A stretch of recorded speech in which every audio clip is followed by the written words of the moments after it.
עושה שלום במרומיו.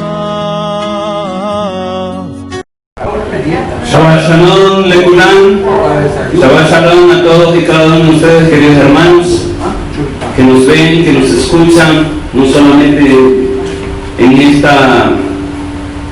este Shabbat, sino también a todos a los amigos, a los oyentes, a los simpatizantes que nos ven o escuchan en este canal de YouTube. Shabbat a Shabbat, mandamos nuestros saludos principalmente a nuestro hermano More Yannick Ben Dayan, que el Adón los siga bendiciendo, prosperando, restaurando y levantando allá en la tierra que Él Eterno le ha designado habitar. Queridos hermanos, esta tarde tenemos la parashá número 29, la parashá número 29, que tiene por título Ajeremot. Ajeremot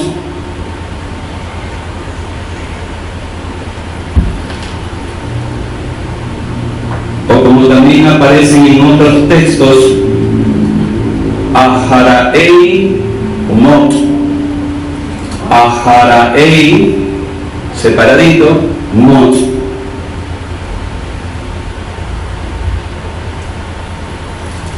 Y Ahareimot o Aharemot significa después de la muerte. Esta parashá se extiende desde Levítico 11:1 a Levítico 18:20.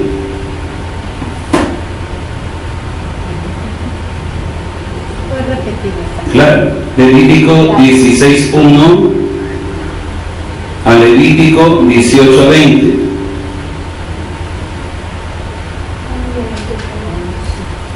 En la Haftará tenemos al profeta Isaías leyendo en el capítulo 10, verso 32, hasta el capítulo 12, verso 6. Tenemos en el Pirashá la lectura de Hechos 9, 22, 26. Hechos 9, 22, 26. El capítulo 16 de Vayikra o Levítico es uno de los capítulos más importantes de la Torá. En este capítulo se encuentran las instrucciones acerca del día de Yom Kippur o día de la expiación o día del perdón, que cae en el 10º día del 7º mes hebreo de Tishri. Este día era el único día cuando el sumo sacerdote podía entrar en el lugar santísimo y presentar incienso y sangre ante la presencia del Todopoderoso.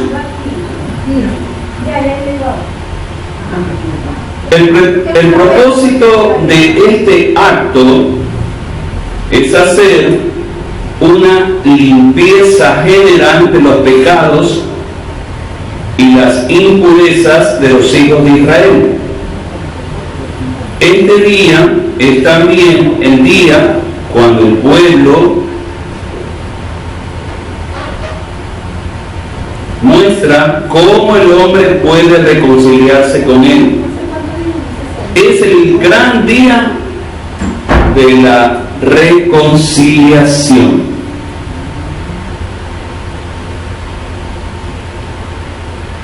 Este capítulo constituye también uno de los mejores textos que explican lo que pasó con Yahshua el Mashiach, nuestro Mesías, a quien el mundo lo conoce como Jesús, el Cristo, antes y después de su resurrección, al ser introducido en el tabernáculo celestial como sumo sacerdote o Cohen Hagadol, según el orden de Melquisedec o Melquisedec, como está en otras traducciones. Y quien lo purificó con su propia sangre, como está escrito en Hebreos 9, 22, 26, y cito: y según la ley, casi todo es purificado con sangre, y sin derramamiento de sangre no hay perdón. Y casi todo es purificado, según la ley, con sangre. No se hace remisión.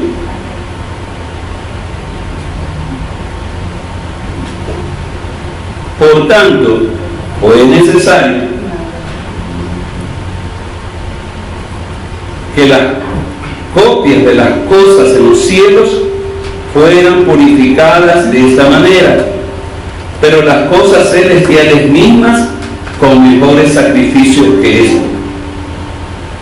Porque el Mesías no entró en un lugar santo hecho de manos, una copia del verdadero, sino en el mismo cielo, para presentarse ahora en la presencia del Altísimo por nosotros, y no para ofrecerse a sí mismo muchas veces, como lo hacía el sumo sacerdote hebreo, entrando cada año con sangre ajena.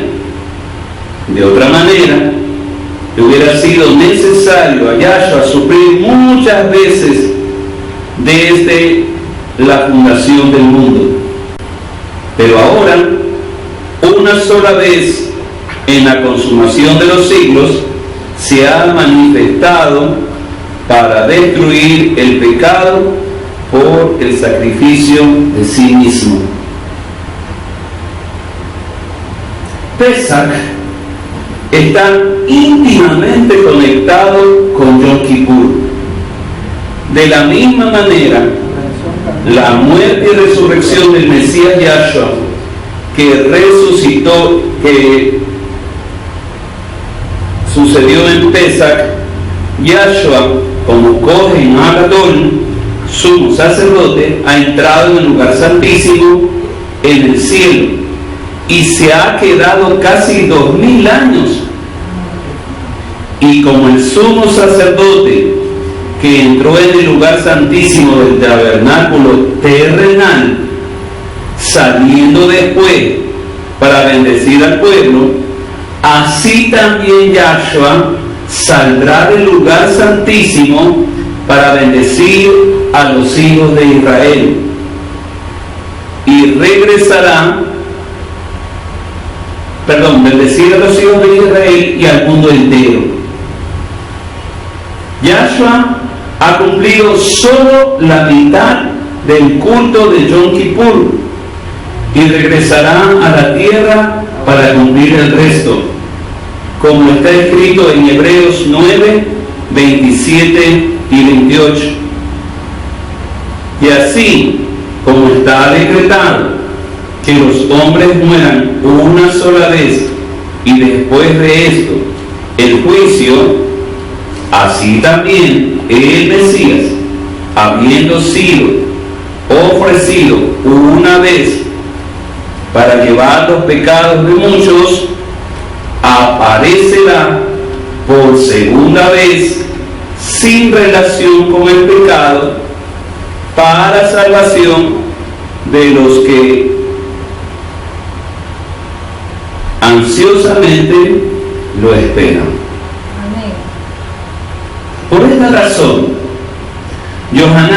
Juan escribe: al día siguiente vi a Yahshua que venía a él y dice: he ahí el Cordero de Elohim. Esto es Pesach, que quita el pecado del mundo, Yom Kippur. Yahshua es la conexión entre el uno y el otro. Como Cordero de Elohim que murió por nuestros pecados, Pesach. Y el que quita el pecado del mundo, Yom Kippur. Muchos no saben que cuando Yahshua murió, toda su sangre derramada descendió por las entrañas del monte Gólgota hasta llegar y posarse sobre la tapa del propiciatorio. La palabra hebrea que ha sido traducida como propiciatorio es caporet, con K y termina en T, caporet, que significa cobertura, cubierta. De ahí también es importante, y vemos y entendemos un poquito más, que el judío usa su kipá como su caporet, su cobertura. Esta palabra caporet viene de la raíz kafar, que significa perdonar, absolver, expiar. Esto nos enseña que esa cubierta no solamente servía para tapar el arca, sino también era el lugar de expiación por los pecados y donde se manifiesta la misericordia y el perdón de Yahweh. Es el lugar de reconciliación entre Yahweh y el hombre. Por esto se lo considera también como un trono de gracia, como está escrito en Hebreos 4, 14, 16.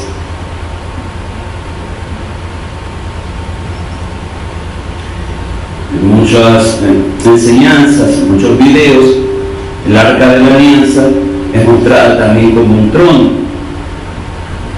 Muchas alusiones simbólicas del Arca de la Alianza lo relacionan con el trono de Yahweh, que él se sentaba cuando bajaba para enseñar, hablar, ordenar a Moshe y a Aarón lo que tenían que hacer.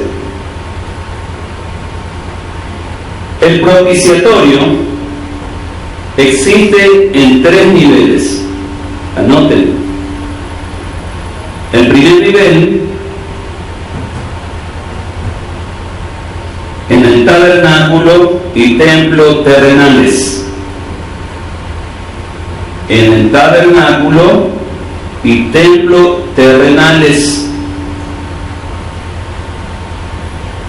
Ese es el primer nivel. El segundo nivel, en el templo del cuerpo del Mesías. En el templo del cuerpo del Mesías. Por eso concuerda ese pasaje en el que se dice: vosotros sois templos del Ruach HaKodesh. Porque esa expresión templo también significa el propiciatorio, el lugar de la reconciliación del hombre con el Creador, con el Eterno. El tercer nivel es en el templo celestial.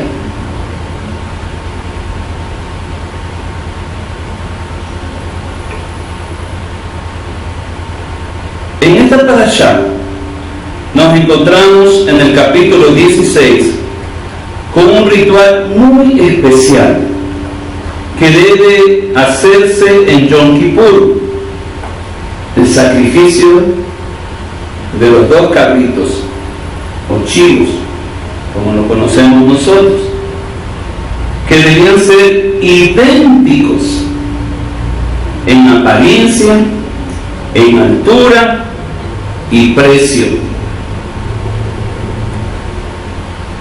y habérselos comprado juntos. Y de ahí vemos, hermanos queridos, algo muy específico, muy especial. No era simplemente compra esos 2 chilitos y ya está, cómpralo y no ha pasado nada. No, miren ustedes la rigurosidad, la solemnidad de cumplir todo el mandamiento y la palabra de Dios. ¿Cuál era la característica? Y deben ser idénticos en apariencia, idénticos en apariencia. Si el uno era negro, el otro era negro, si el uno era café, el otro era café, idénticos en apariencia, idénticos en estatura o en altura, ¿no? Y ambos haber sido comprados en el mismo precio. Ambos haber sido comprados en el mismo precio. Ambos debían tener el mismo valor económico. ¿Por qué? Porque iba a ser utilizado para un sacrificio.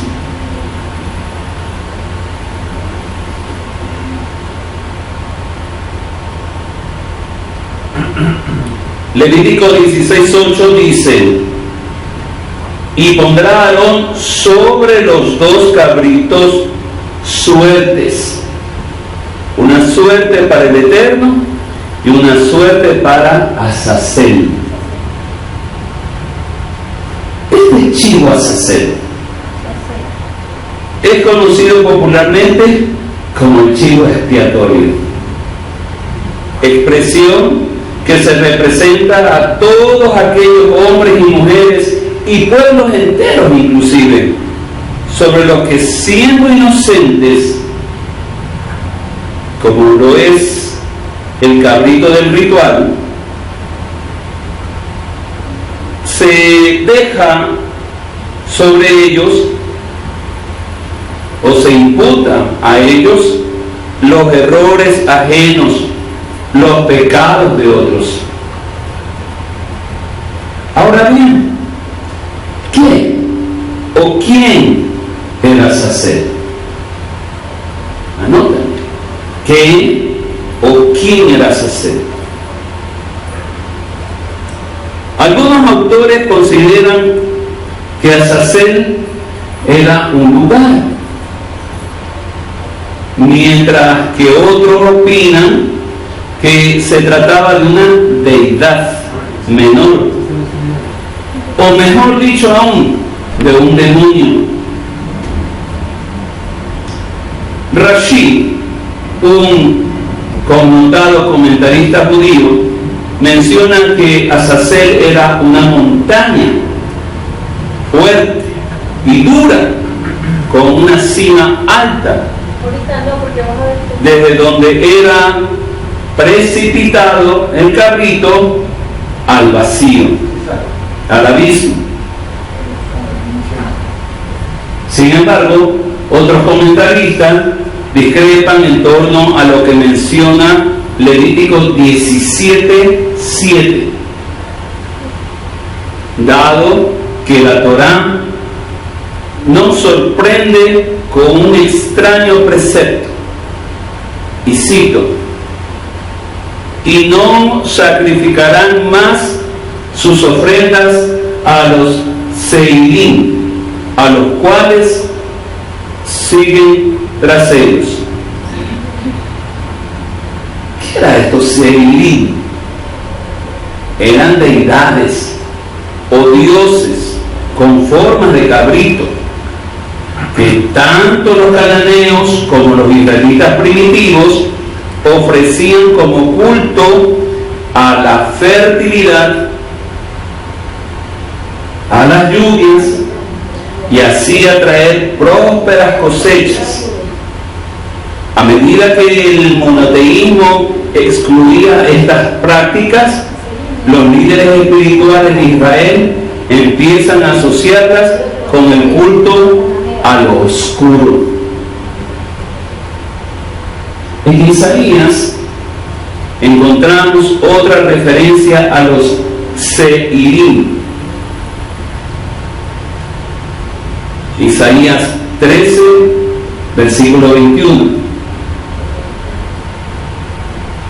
en donde el profeta nos habla sobre un determinado lugar en que los Seirim hacían sus danzas ahí. Entonces volvemos a preguntarnos, ¿quién era Azazel? Podemos leer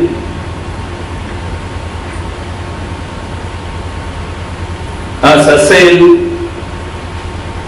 como Azaz, A-Z-A-Z -el. Podemos verlo también de esa manera, dicen los comentaristas, ¿no? Es decir, pongan entre comillas, la deidad, que no es el eterno, tiene poder. Y en la literatura posbíblica, queridos hermanos, se hace referencia de Azazel como Azael, un ángel que gobernaba la magia, la guerra, la prostitución y que vivía en el desierto. ¿Les recuerda a alguien? Pero no era un ángel entonces. Ah, exactamente. Y más que un demonio, yo me atrevo a opinar que es el mismo Hasatán. Que es el mismo Hasatán que, claro, porque todo el simbolismo es el chivo. Y Hasatán, se lo reconoce en las cosas oscuras como un chivo. Los masones tienen a Baphomet, un príncipe demoníaco, un chivo. Otro de los nombres de Hasatán. Y no nos podemos entonces, en un momento dado, él se pone el nombre que él quiere, o pone su nombre, o indica su nombre en un tiempo, en un determinado lugar, a determinadas culturas y pueblos y lenguas. Amén. Así es. Entonces, estos cananeos, entonces precisamente aquí viene el asunto. Ya en los tiempos de Yom Kippur, Azazel no podía ser bendecido. Era bendecido el chivito que era en suerte para el Eterno, pero el chivo que era para Azazel no lo sacrificaban, porque precisamente, como dice el Robert, estarían sacrificando a Yahweh algo impuro, por decirlo menos, ¿sí? Por decirlo menos. Estarían dando autorización y permiso que se sacrifique a los demonios uno de esos animales, cosa que eso no lo podía hacer, y la Torá lo prohibió categóricamente. Entonces podemos nosotros ir viendo, hermanos queridos, que Hasatán se disfraza de muchas maneras,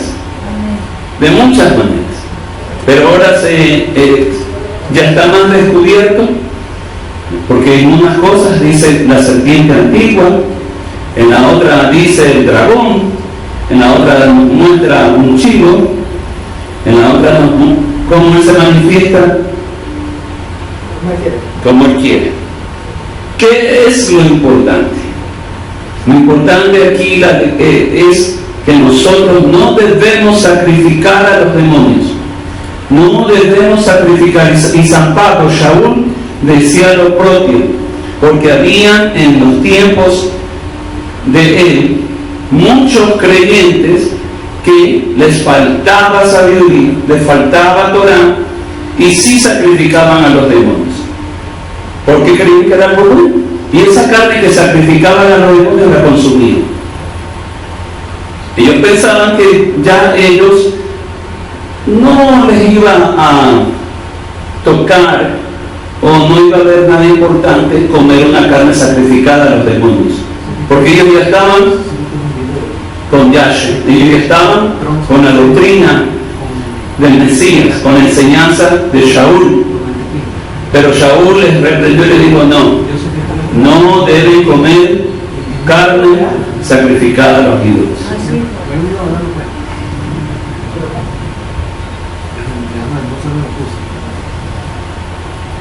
La fuerza catártica. ¿Qué es la fuerza catártica? Cuando yo encontré esta palabra, ¿qué será? No era, ¿no? La catarsis. Uno dice, claro, puede ser de la catarsis, ¿no? La fuerza catártica, esto es la capacidad de experimentar o de liberar emociones intensas y reprimidas, ejecutada en este ritual de Yom Kippur. Nos enseña que Yahweh no quiere que nos atormentemos por nuestros pecados, por nuestros errores. No hagamos sacrificio a los seirim, a los demonios o al mismo Satán. No sacrifiquemos los frutos de nuestro presente, las oportunidades y dádivas nuevas de parte del Eterno, aquí y ahora, a los demonios de nuestros errores pasados. No dejemos que nos condicionen en nuestros actos, ni que nos desanimen. Existe en nuestro interior pasados que nos iluminan, que nos impulsan, y otros que nos atrasan en nuestro desarrollo espiritual, que nos pesan, que nos inmovilizan en algunos casos. ¿Cuáles de ellos utilicemos determinará la naturaleza y dirección de nuestros pasos presentes, y en parte dibujarán la silueta de nuestro futuro? Queridos hermanos, Yahweh quiere, una vez que nosotros hemos conocido y reconocido que pecamos ante Él, que nosotros cometimos muchas faltas por ignorancia, por desconocimiento, por tantas cosas, tantas circunstancias, errores de nuestro pasado, que a veces Yahweh nos está diciendo que los estamos arrastrando. Tal vez tú y yo estemos arrastrando pequeños o grandes errores, pequeños o grandes pecados, pequeñas o grandes acciones que sucedieron en el pasado y que todavía nos pesan, todavía nos duelen, todavía nos hieren, todavía nos perjudican, todavía nos hacen ser infelices. Hoy el Adón dice: yo me he reconciliado contigo si tú te has arrepentido conmigo. Amén. Para mí tus pecados olvidados están, echados en la mar. Tus acciones pasadas no me acuerdo. Tu vida pasada le he olvidado. Hoy tienes una vida nueva. Por eso el Adón nos dice en la Torá que somos criaturas nuevas, porque tenemos una nueva vida, y esa nueva vida no la debemos desperdiciar. Como dice la canción, lo pasado, pasado, y ya no te atormentes más. Es el pasado. Ya no te preocupes más. es el pasado. No tienes por qué traerlo a tu presente, porque tu presente ahora es Yahshua HaMashiach. Tu esperanza de vida eterna, tu esperanza de una nueva vida, de una mejor vida. Amén. Por lo tanto, no la desperdicies. Shabbat Shalom, Lekunal. Shabbat Shalom. Shabbat Shalom.